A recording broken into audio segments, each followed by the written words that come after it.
ସମସ୍ତଙ୍କୁ ମୋର ନମସ୍କାର।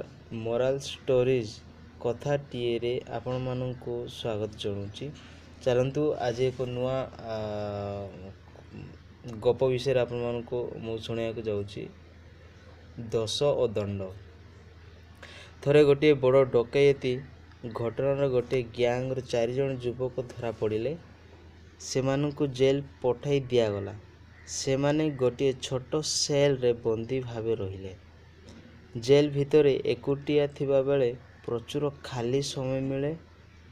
ଦେଖାଗଲା ଯେ ସେହି ଗ୍ୟାଙ୍ଗର 3 ସଦସ୍ୟ ସେହି ସମୟରେ କେତୋଟି ଜେଲ୍ରୁ ପଳାଇବେ ସେହି ଚିନ୍ତାରେ ରହିଲେ।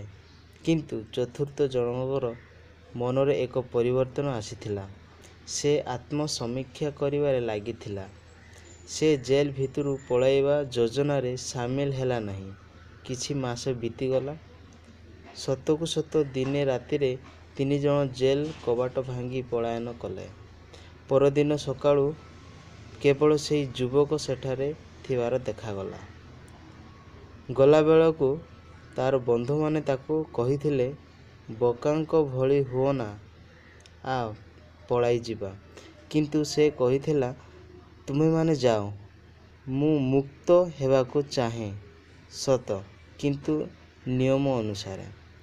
ମୋ କୃତକର୍ମ ଲାଗି ଦଣ୍ଡ ଭୋଗିସାରେ, ତା'ପରେ ଯାଇ ଖଲାସ ହେବା କଥା। ଅନ୍ୟ 3 ଜଣ ପଳାୟନ କଲେ। କହିବା ବାହୁଲ୍ୟ, କିଛି ଦିନ ଭିତରେ ସେ 3 ଜଣ ପୁଣି ଧରା ହୋଇ ଜେଲକୁ ଆସିଲେ। ସେ 3 ଜଣଙ୍କ ଉପରେ ଅଧିକ କଟକଣା ଲାଗିଲା। ବିଚାର ପରେ ସେମାନେ ଅଧିକ ଦଣ୍ଡ ପାଇଲେ। ମୁକ୍ତିର ଅସଲ ଆନନ୍ଦ ଯେଉଁଠି ତାହା ବୁଝି ନ ପାରି ସେମାନେ ଏଣିକି ଜେଲ୍ ଭିତରେ ଭାରି ଦହଗଞ୍ଜ ହେଲେ। କିନ୍ତୁ ଦୋଷ ଲାଗି ଦଣ୍ଡକୁ ସ୍ୱୀକାର କରିଥିବା ଯୁବକ ତା'ର ସଜା କାଟି ପରିଶେଷରେ ଜେଲରୁ ବାହାରିଲା।